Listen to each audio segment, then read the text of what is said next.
Oh, my dear sister-in-law. Such a shame about the infertility. Guess the dream of a bouncing baby for William just went up in smoke, huh? Speaking of smoke, are you finished fumigating the house yet? Can't wait to get back in there and breathe easy again. I'm on my way back as we speak. The movers are already here to take everything.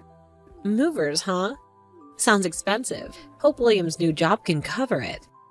Speaking of which, have you found your new place yet? Wouldn't want you two lovebirds to be homeless on the street. Georgina, is this really necessary? We both know things haven't been working out and I'm leaving. There's no point in these barbs. Barbs? I'm just making conversation, Diane.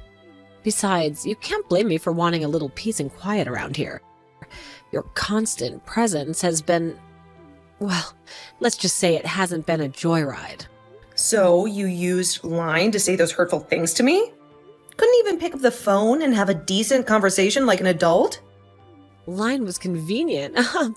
Besides, I was busy celebrating the fact that you're finally out of here. Free up the house, frees up William's paycheck for some real fun. You know, the kind you can't get with a nag like you around. I see. So it was all about convenience and fun for you, huh? Not about what was best for the family? Family? Don't be ridiculous. You haven't exactly been Miss Congeniality over the last few years. Always moping around with that long face. Honestly, you should be thanking me for giving you a little push out the door. Thank you? Thank you for making me feel unwelcome in my own home? Thank you for turning my husband against me? You know what, Georgina? The infertility issue? Turns out it's me, not William. But despite that, I've kept this house running, taking care of you and your mother, all while William changed jobs 5 times. And this is the thank you I get? Come on. I asked you to take care of things for 3 years. During these 3 years, I haven't had a child with William. When I checked with the hospital, the doctor's words echoed in my ears. It was my body that wouldn't cooperate. However, haven't I always taken care of my husband's family, including you, Georgina? I cooked, cleaned, and even helped manage your mother's finances? Why do I have to apologize for something beyond my control? Diane, that sounds ridiculous. Don't think you're the only one who's worried about this family. Don't think you're significant just because you do some household chores. Because my mother and I were reluctant to accept you. We had our reservations, but you were all we had. I don't have any other choice in the matter. Just do some household chores? Both your mom and you never left a finger to do any housework. You leave everything for me to handle, treating this house like a personal hotel. And William, he's been struggling to find stable work. He has changed jobs 5 times in 3 years, each time with the promise of something better, but ending up with even less security. And I've had to endure all of it. The constant stress, the financial strain. No, on the contrary. My brother is very admirable. What? Admirable? What do you mean? Because he's changed jobs 5 times in 3 years and can still find another job. It shows his adaptability, his resilience. If it were normal, he would have been unemployed for a long time. But William, he's a fighter. That's very wonderful, wouldn't you agree? I don't understand what you are excited about. Also, from the 3rd time onwards, those weren't full-time positions, Georgina. He was no longer hired as an official employee, only as a part-time worker or a freeder. Not to mention, many places don't hire part-time employees consistently. It's true that he can be called unemployed, right? That means there is no place that hires him as a stable employee anymore. No, my brother's not unemployed. This house? The big car? It wasn't easy for my older brother who worked hard and borrowed money from the bank to buy them. But that's not something you could just do with a normal part-time job, seriously. This family is so weird. Your priorities are completely skewed. What do you mean by that? No, nothing. It doesn't matter anymore. Anyway, my dear sister-in-law seems so worried about having us welcomed her. Let's face it, The welcome wasn't exactly warm and fuzzy, was it? And now that you're finally leaving, shouldn't we throw you a little goodbye party? Just kidding, of course. No, there's no need for any kind of farewell. My mother-in-law and her friends already cleared out, and the rest of the house is like a tomb. William and I will be strangers, living under the same roof for one final night. Even if we wanted a goodbye, there wouldn't be anyone left to hear it. That's a real picture of marital bliss, isn't it? No one to see you off. Just packing your bags in the cold silence of this house. A happy ending indeed. What are you even talking about, Georgina? Nothing important, just making conversation, you know. Speaking of goodbyes, when are you planning on filing for divorce? It's too late to do anything today. I'll file the application first thing tomorrow. This marriage, it's finally over. That's the spirit. It's high time, wouldn't you say? Just don't come crying to me tomorrow, begging for another chance. We've all had enough drama, haven't we? Don't worry, there won't be any tears or begging. That's a good girl. Looks like you've finally grown a backbone. But let me tell you something, Diane. You may be strong now, but you're also facing this all alone. No husband, no family, just you and your empty boxes. The end of a relationship is a necessary evil sometimes. And believe it or not, Georgina, I can pack my things and get myself out of this house without needing anyone's help. So what's next for you, huh? Divorced and childless? What kind of future is that for a woman? You'll never find another husband, that's for sure. Doomed to spend the rest of your days a lonely old spinster. It's pathetic, really. When I found out I couldn't have children, it hit me like a ton of bricks. The dream of a family with William is shattered. But you know what hurt even more? The fact that my own family, the people who were supposed to be there for me, turned their backs on me and blamed me for everything. Well, of course they did. We all thought you were healthy. We thought that you can give William the children he deserves. Turns out that was all a lie. You deceived my brother, Diana. You tricked him into marrying you under false pretenses. I am a woman! Don't talk like that. A woman can be more than just a baby machine. Don't you see the years I've poured into this family? Well, are you turning your real face, huh? Don't take out your anger on me like that, okay? Till now, you've always had a pensive expression on your face. That face has really made me feel disgusted. I'm glad not to have to see that face anymore. Today we should have a celebration. A toast to finally being rid of you. I don't care about your celebrations or your toasts. I will never come back to this house when I get married again. Just the thought that I would have the happiest family in my life, but it turned out to be the biggest disappointment. Wait just a little bit. Stop blaming others. If the bride still fulfills the important function of a woman, we will happily accept her and continue to live together, right? But you can't do that. You're a broken toy, Diane. You're useless to us now. The important function of a woman? Basically, this family is already too stressful for me to handle, even if my body could still give birth. I'm sure I'll leave this house sooner or later. Also, I always wanted to say this to your family. That's bad, huh? This is the last time. So I'll sit and listen to you just to get it over with, but what do you want to say? For the past 3 years, I've been working like a slave in this house. The husband can't hold a stable job. There's almost no income. Your mother uses every penny of her savings only to show off to her friends with their fancy vacations and expensive clothes. Your sister is selfish and always causes chaos in the house. And yet I've tried my best for this family. I cooked, I cleaned, I even managed your mother's finances. Well, you're just congratulating yourself again. Isn't it obvious that women have to do all the housework to support their husbands, don't they? Or do you want to hear some words like, they're doing a great job? That's not how the world works, honey. Now everything is meaningless. Just leaving is enough. I don't need your approval or your empty praise. Hey, don't treat us like we're the ones who are wrong. Maybe the person who's wrong is you. Don't come to my house anymore. What a shameful woman. You're a burden and disappointment. Stay away from us. Never come back. Don't worry, I won't do anything. It's better for me anyway. Goodbye, Georgina. And good luck finding someone else to clean up after you. Who cares about your goodbye? Just get out already.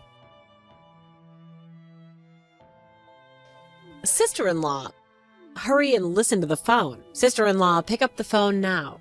Huh? What's wrong? Stop being annoying like that. How dare you sell our house and car without saying anything? Just because you were kicked out of the house, you're doing too much up there. Houses and cars are all taken away. You must be responsible for that, stealing like a common criminal. Well, I don't know anything about selling a house and car, but it must be because of that whole mess, right? Wouldn't you agree? Don't pretend like that. That's unbelievable. You wouldn't dare. Return the house and car immediately, or I'll call the police. Do you understand? Anyway, how could I sell someone else's stuff? I'm just selling my own things. Calm down, Georgina. What do you mean, own your things? The house is in William's name. The car is registered to my mother. Don't try and play dumb with me. In other words, it's not what you think. Our property wasn't sold illegally, but rather it originally belonged to your sweet, naive sister-in-law. Surprised, aren't you? The car and home are yours now. What nonsense are you talking about? There's no way. Why do you think that's impossible? Because I never worked a real job according to you? Because I took care of your entire household while you sat around like a king? Because you didn't have a job in the traditional sense. How could someone who doesn't work afford to buy a house or a car? So stop this ridiculous act. Who said I don't have a job? I may not have fit into your narrow definition of work, but I worked nonetheless. You had a job? Didn't you just do housework? You couldn't even give birth to a baby anymore, so what good are you? That's right. Though I cannot give birth, that doesn't define my worth. And the belief that having children is women's work is definitely wrong. We are all people, so you should understand, right? How would you feel if someone said something similar about your own capabilities, huh? I'm completely different. Don't be jealous because you can't do the same thing, sister-in-law. Oh, I'm sorry, my ex-sister-in-law. I don't want to be called your sister-in-law anymore, Georgina. And for your information, I have worked not only as a housewife, but also as a full-fledged legal secretary at a prestigious firm. At night, after everyone got to bed, slaving away so you could all live comfortably. Everyone went to bed. Don't talk nonsense because my brother works a super freighter. He's out at sea for months at a time making a ton of money. Super freighter? So what is the difference with a normal freighter? Don't tell me you actually believe that nonsense, Georgina. William hasn't held a stable job for years. Listen, super freighters are the ones who can make huge amounts of money, more than normal little ones. How can a freighter earn more reasonable money? Huh? Freighter? You mean a freighter, right, Georgina? Super freighter? Sounds like something out of a cartoon. My brother is definitely admirable. Oh, his salary is also very high. $10,000 per hour. $10,000 per hour? Don't make me laugh, Georgina. That's more than most CEOs make in a year. Joke. Anyway, my brother was a superb fighter. A financial whiz, I mean. And he supports our family all the time. Always bringing home the big bucks. Unfortunately, the only fighting William seems to do is with keeping a job. His salary is only $30 per hour, and that's when he actually shows up for work. Huh? $30 an hour? There must be some kind of mistake. He must be some kind of super minimum wage earner or something. In addition to his questionable work ethic, William often made mistakes. So his working hours were reduced and his monthly salary was only around $700. It is much lower than the salary of a newly graduated college student. Unfortunately, he isn't a super freezer showering us with riches like you said. No! No way. Stop lying. He earned at least $700 per month. That's barely enough to cover rent. My family budget might definitely have a deficit. Yes, your family is in serious financial trouble, Georgina. A truth you seem to be conveniently ignoring. Most of this family's living expenses were paid by me, not your super freighter brother. Huh? So a person who only did housework and couldn't earn money? How did you pay it? Don't lie to me anymore. Let me tell you about the Pandora Room, Georgina. A place where I poured out my frustrations and anxieties every night after you all went to sleep. Each keystroke is a rebellion against the stifling expectations of this family. I wrote dramatic tales of a dysfunctional household, a manipulative mother-in-law, and a husband who couldn't hold a job. Oh, so you're a blogger. It's not that easy to make money writing stories online. And we were the topic, right? Sounds like you were airing out our dirty laundry for the whole world to see. Let's just say the stories resonated with a lot of people, Georgina. Thousands followed the trials and tribulations of the unnamed family. And of course, none of it was flattering. Did you write that my sister-in-law is beautiful? There must have been some positive, right? Don't flatter yourself, Georgina. The focus was on the dysfunction, the constant financial strain, the lies you all told yourselves. And guess what? People loved it. Huh? The more I wrote, the more popular the blog became. And with that popularity came sponsorships, advertising deals, a steady stream of income, an income that far surpassed anything William could ever dream of bringing home. I can't understand. Why could my brother marry this weird person? Weird? Oh, really? Without me, Georgina, this family would have been living in a cardboard box months ago. Your mother's extravagant spending habits would have finally caught up to you. Bankruptcy, Georgina, that's where you were headed. Bankruptcy? What are you talking about? You're just a high school student, so maybe you haven't noticed. But your family's finances are a house of cards. That house, that car, all bought with the money I made from my blog. The groceries you ate, the electricity you used, most of it came from my pocket. Don't say that. It sounds ridiculous. But a house was sold and a car was taken away. Is that true? Why are you saying, is it true? Yes, it is true. Your mother has a credit card bill due next month that she can't possibly pay. William only brought home around $600 this month. And besides... Oh, that's right. I have to pay the university entrance fee next month. This is all a disaster. Can't believe it's come to this. Oh, that's right, little girl. Whenever I was still a member of that family, I would take responsibility for paying you. Then you kicked me out of the house and called me a barren woman, a useless appendage. Now, I'm not a member of that goddamn family anymore, so I don't have to pay anymore, right? That can't be true. I studied hard to get into the university. I dreamt of going to college, getting a good job, making something of myself. If I can't get in, I'll have to work with just a high school diploma. That can't happen to me. I still want to be a college student. Maybe you can't. Even if you start working now, you won't be able to accumulate that amount of money in such a short time. You'll have to throw away your dreams of higher education and join the workforce right after graduating from high school.